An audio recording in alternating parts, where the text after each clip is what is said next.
Hello, my name is Jane Wake and welcome to The Powerful Pregnancy. I'm the creator of this program. I'm a fitness expert and I've been working in the pre and postnatal field for over 15 years. Now today's workout is a Pilates and lengthening workout specifically for the third trimester.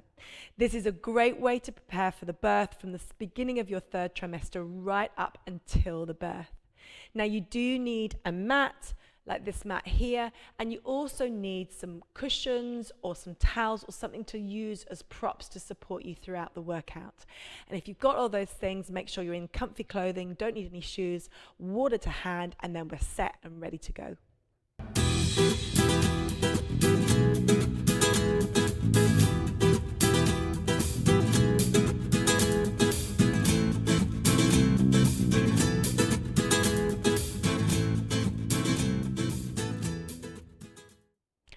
Hello, good morning, good afternoon, good evening. We are going to do a nice 15-minute Pilates session for you today. Hope everyone's okay, yeah?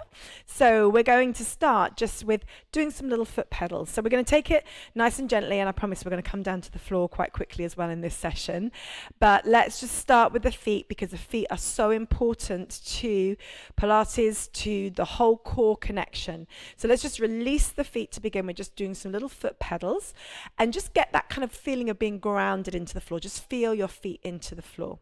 Okay, we're now going to take the hands underneath bumps and then just take a nice big deep breath and try and find the core muscles. Now it's really important to monitor how your pelvic floor is feeling, particularly as your baby gets bigger, you get more weight pressing down the pelvic floor. So we need to ensure that our strength is being maintained. So I want you to take a nice big deep breath for me. Inhale. Exhale, relax, and then we're going to connect to the pelvic floor. So stop from the back, stop from the front, pull those two feelings together, and then pull up and up and up and up and up. Now that's 5 ups, and now relax and let it go back down. So I'll do it with a count this time, so you can try and find that number that you can lift up to. It doesn't matter where that number is, but just see how many numbers you can go up. So take another breath, inhale. Exhale, relax. And then lift up from the back to the front. So stop a fart, stop a wee, lift in and go up, 2, 3, 4, 5, and then relax and let it drop back down. Okay, so let's go back to our foot pedals. So Aditi, how high did you manage to get up there? Aditi got up to 3, 4, 4. Okay, so that's all good. That's all brilliant. What you need to make sure is that you can still keep coming up as the baby gets bigger. And you know what? If you manage to come up to 5, then that's great. But if it does start to go down a little bit, then that's completely natural, because the more pregnant you become, the more your core muscles expand, so the harder it is for you to connect. The important thing is that you are connecting and you're continuing to work strength into your core muscles, so you are maintaining as much strength as you can. But just keep monitoring and making sure that you can at least lift up to 1 or 2 floors. If it gets to the point where you can only lift up to 1, then start upping the amount of pelvic floor exercise you do. And there are pelvic floor workouts. You should be continuing to do those anyway, but just remember to keep coming back to your pelvic floor exercises whenever you can, wherever you can. And it's functional. You can do it with other exercises as well. It doesn't have to be just lifting the pelvic floor. Remember, it's a whole unit that needs to work together. So just keep trying to think about it throughout your day. Okay, we're now going to do some balances. So we're going to lift the right foot off the floor, engage the core again. So lift up, come up to maybe 2nd, 3rd floors, as high as you need to go. And then we're going to lift the right foot off the floor and just do some little foot circles. And this is even more important now. This is when these foot circles really come to the fore, because you really need to keep the circulation going in your feet now. Now take the leg back behind, squeeze into your buttocks. If you can, take the opposite hand up. Extend through your body, but bring your right hip forward for me a little bit, because we don't want to lean into the left. Now again, engage the core muscles, lift up through and find your center. Make sure as you're lifting up through, you're feeling your belly lift in and you're squeezing your right buttock a little bit. That's important for control, so that there isn't any stress in your lower back. If you feel stress in your lower back, release, relax, and come out of the position. So now change legs. Peel the left foot off the floor, hold and balance, rotate your ankle around. Is everybody okay? Yeah? Okay, and then take your leg back behind you, squeeze into your buttock, lift up through your center, work the shoulder blades down. This hand up is optional. You can keep both hands onto your bump if you prefer. Now take a breath. Inhale, exhale, lift up through from the back passage to the front passage and into your belly. Squeeze your left buttock, keep that left hip forward, and then work the shoulders down, lengthen to the neck, and then release. We're going to do it one more time on each side.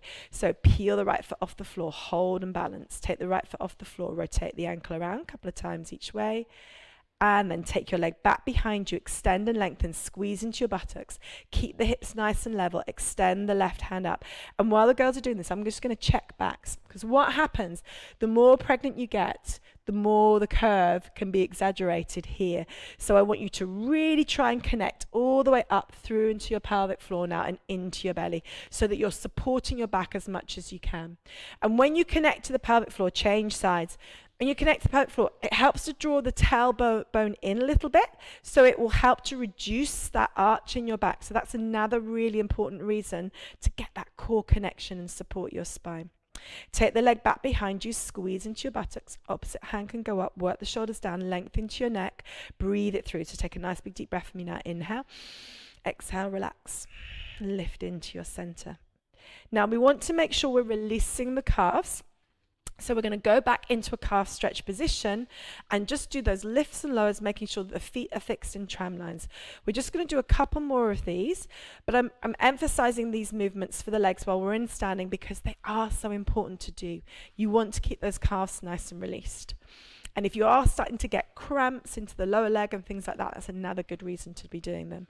Now hold the leg down and we're going to do our Pilates exercise, bow and arrow. So take the hands out in front, work the shoulders down, apple under your chin. So bring your chin back, take a nice big deep breath for me. Inhale, exhale, slide the right arm back. And if you can, look behind you as you do it, working the shoulder blades down. Inhale, bring the arm in and then take another breath. Inhale, exhale.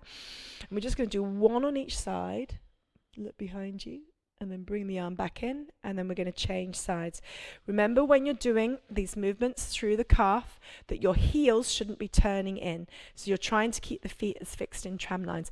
And what I love about looking at all you guys now is that when we first started doing this, it was a bit more of a struggle to do that. And now I'm looking and immediately the heels are going into the right position. So that's lovely. So keep turning that heel out so that you're getting your hips in alignment. So feet fixed in tram lines. And then we're going to hold the left heel down, bring the arms up, work the shoulders down, squeeze your left buttock for me a little bit, and then take a breath. We're going to slide back with the left arm first and look back behind. Now use your core as you're doing this. So inhale, exhale, engage the core muscles as you take it back behind you. And then release. Now we're going to go down to the floor now. So changing legs again, we're now going to put the right foot where the left leg was. And then tuck underneath, open through the chest, and we're going to go up first of all and get that lovely squeeze in the buttocks and get that lovely feeling of openness through the front of the pelvis. Then we're going to use this position to lower down to the floor. So very carefully take a breath, inhale, exhale, engage the core muscles, and then lower down, but we're not going to go all the way down. So lower down, lower down, lower down, lower down, and then lift back up and squeeze. Okay, then we're going to do it on the other side to even ourselves up, but we will actually go to the floor this time. So come up, squeeze, squeeze, squeeze. So just a little lunge position, and then lower down. Everybody okay? Back vertical, lower down, lower down, lower down, and then knee can come to the floor. Well done. Okay, so what we're going to do now is come onto our hands and knees. So we're into an on all fours position. In this position, we want to check the back positioning, which is where we've got a little lift in the tailbone. Now, if you get any issues into your wrists, what you can do is just grab your blocks or anything you've got at home. It could be a folded up towel, it could be a cushion, and you can, if that feels okay, use your hands in this position, or you can come up onto your knuckles. So if you get any pain in your wrists, then you can do that instead. Tuck your elbows in, and to begin with, I just want you to just move your weight forward into your right hand, then into your left hand, then into your left knee, and then into your right knee. And it's like you're scribing a circle, just rocking around. Now your spine, as you're doing this, for the moment, we want to keep it still. But here are some key points that I want you to focus on. The first one is tucking your elbows in as if you're holding a pencil underneath each armpit. The other one is that your eye level stays above your fingertips, so it doesn't drop right back behind your hands. Yeah? Okay, go back the other way now. So now go in a clockwise direction. So you're going to go right hand, right knee, left knee to go the other way. Now imagine you're balancing a glass of water on your back. So while the glass of water is there, you don't want your back to move. Your tailbone is lifted, and I call this happy dog wagging its tail position. So the tailbone is up slightly. So you've got a little bit of length in your spine, and Kirsten's back position here is absolutely perfect. And then I want you to all work on those shoulder blade positions. So slide the shoulder blades down the back of your rib cage a little bit. Now, Aditi, your back is dipping a little bit too much, and you can solve that by actually using your core. So remember how I was saying that when you're in a standing position, that when you connect your pelvic floor, it drops your tailbone down for you naturally. So rather than actually moving your back, just hold, pause. So everybody pause, hold, and do exactly the same as we were standing. Take a breath, inhale, exhale, and then lift up from the back passage to the front. Don't move your spine, just lift up from the back to the front and lift up and up and up and up and up. And that will automatically align your spine. Yeah? So when you're trying to align your spine, don't think about moving it. Just think about core engagement, muscle engagement, strength to help you get your posture right. And with the upper body, because we want the head, just move your head there, and you put it in the right position, we want the head to be in the right position. So how do we work that? We work muscles underneath the chin. So bring the chin in as if you're holding an apple, or like a grapefruit actually underneath your chin. It's a bit bigger than an apple. And that will engage muscles underneath the chin and put your head in the right position. Feel the length coming into the back of your neck, and then you use muscles that pull the shoulder blades down to put your upper back into the right position. So slide the shoulder blades down the back of the rib cage, tuck your elbows in, and imagine you're holding a little clutch bag underneath each armpit. Yeah? So you're holding strength into your upper body. And then to release it, we're going to take the knees wide. Kirsten, just hold there for a second, and then just drive the weight back. Now, Kirsten is suffering from a little bit of pelvic pain, so I'm not asking her to take her knees wide for the moment. But what I am going to do is I'm going to get her the ball. So if you have a ball, we're going to start to use the ball a lot more in class now.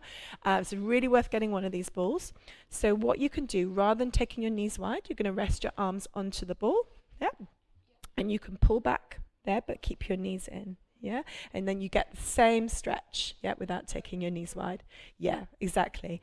And what you're trying to do is drop your chest through a little bit. Aditi, do you feel okay? Yeah, it's kind of hold that low. Yeah, don't go low then. Keep your bottom up. So keep your bottom up and just drop down that way. Does that make sense? Yeah. Does that feel okay? Now, Aditi's naturally wanting to move though, and do you know what? That's fine as well. And while Kirsten's on the ball, she can naturally rock on it. That's why these balls are so good. You know, natural movement is really positive. Another position we can adopt as well, so try this again at home because everybody's different. Guys, if you come up and just go onto your elbows, and then your bottom naturally comes up high, and you can kind of rest your hands in your head in your hands, and just allow your pelvis to rock side to side. See how that feels. Yeah? So these are various different positions. Now, these are all great birth preparation positions. And the great thing about it is the pelvic floor can relax in this position. And this is what I want you to now do. And it's a bit scary doing this because we're constantly talking about pulling the pelvic floor up. But do you know what? The pelvic floor is like any other muscle in the body. It needs to contract and it needs to lengthen. And to give birth, you want your pelvic floor to lengthen.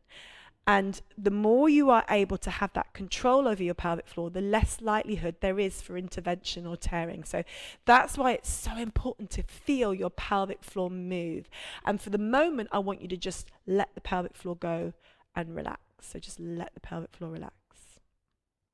Okay, now though, I'm going to ask Kirsten to keep using her ball, but we're all going to come up and put a block between our knees. And a block underneath the knees. So Kirsten, you can do the same thing as well. I'll just hold your ball for you.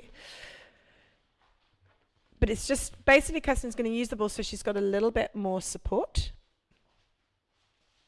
And you can do that at home as well if you need to. Or you could just have your hands on the sofa.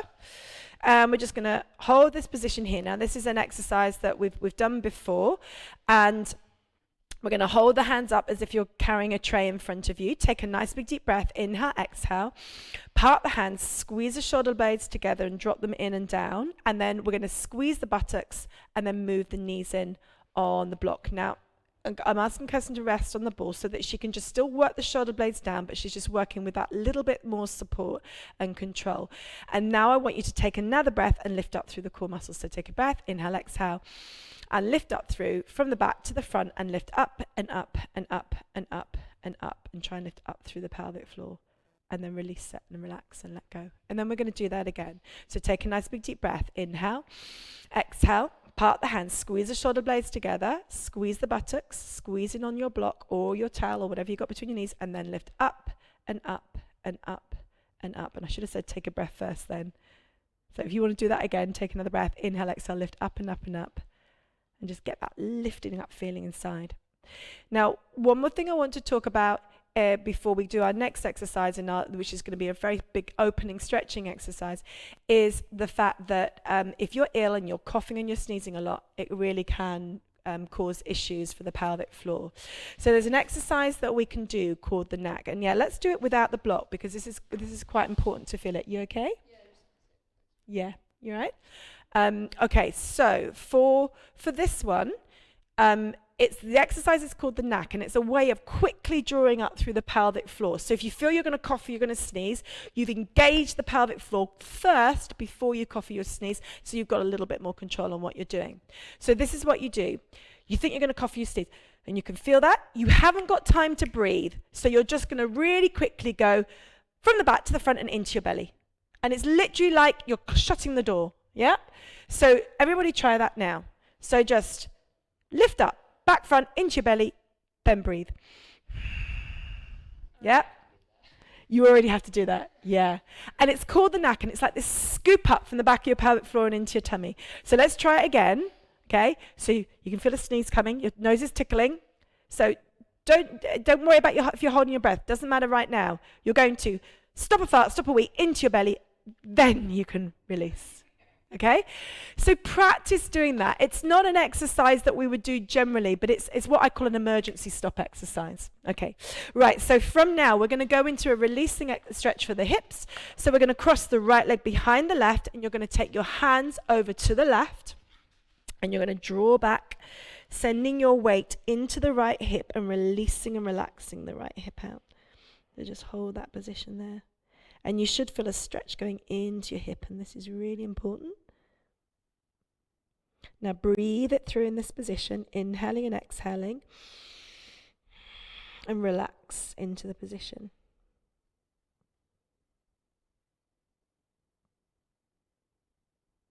And then we're going to change sides and do it on the other side. So you're now going to cross your left leg in front of your right, take the hands over to the right, and then stick your bottom out towards the left, and just get a stretch going into the left hip.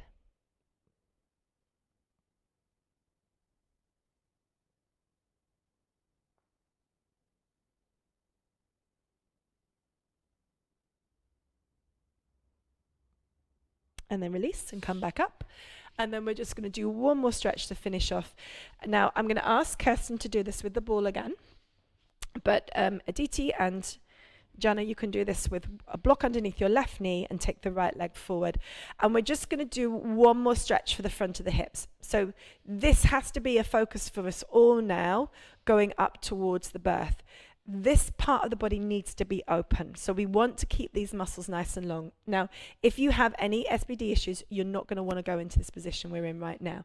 So Kirsten's going to do this with the ball, and she's just going to engage her glutes, tuck a tail underneath, and really try to push your hips forward and just get length that way. We can place the hands over the pelvis on that left side, squeeze your left buttock, and how far forward you go is entirely up to you. Yep, so you can just hold here and feel a stretch. Yep, or you can come forward and open the hips some more. Now, feel free to move with this. Yeah, if you want to move, then that's good too. It's all about just keeping length and openness in the muscles. If you like the idea of holding, then you can hold, take a breath, inhale and exhale, and lift up. And the reason why moving is also good is because it's about keeping muscles pliable as well. It's when they're constantly shortened, that we then tend to have issues. So whatever feels good to you, and as you say, Kirsten's moving a little bit, I can move a little bit, or you can just hold still, engage your core muscles though, still try to lift in through those core muscles while you open the hip, and then change sides. So we'll just do that on the other side. Kirsten, you can just relax maybe over the ball, and then just try again, just in case your back's feeling anything, and then we're going to change sides. So place the hands over the hip. So you can start with your feet, your knees pretty much at 90-degree angles, and then engage the core, so lift up from the back of the pelvic floor into the belly, and then come forwards if you want to. You don't have to, you can stay here, but just pull the skid up over your hip and just keep that hip nice and open. The hands should feel like they're supportive as well as you do that. And then if you want to come forward and open the hip a little bit more, you can. If you want to move with it, you can. Whatever feels good to you, and just release it. So we're going to finish that session there. I hope you've enjoyed it. Make sure you keep revisiting and doing cardio workouts at least 3 times a week, and doing Pilates at least 2 or 3 times a week, and just make sure you're doing some kind of core connection every single day. Well done. Hello, I hope you enjoyed today's workout, and if you did enjoy it, please do subscribe to our channel, like, and very importantly, comment below the workout. If you had any issues like Kirsten did in the class, she's suffering from SBD and we had to adapt the movements for her. If you felt any pain at all, if you felt any discomfort, it's really important you stop and you comment below and you let us know how you feel, because we can make workouts specifically for you, and I really mean that. So make sure you comment and we can feedback to you as well.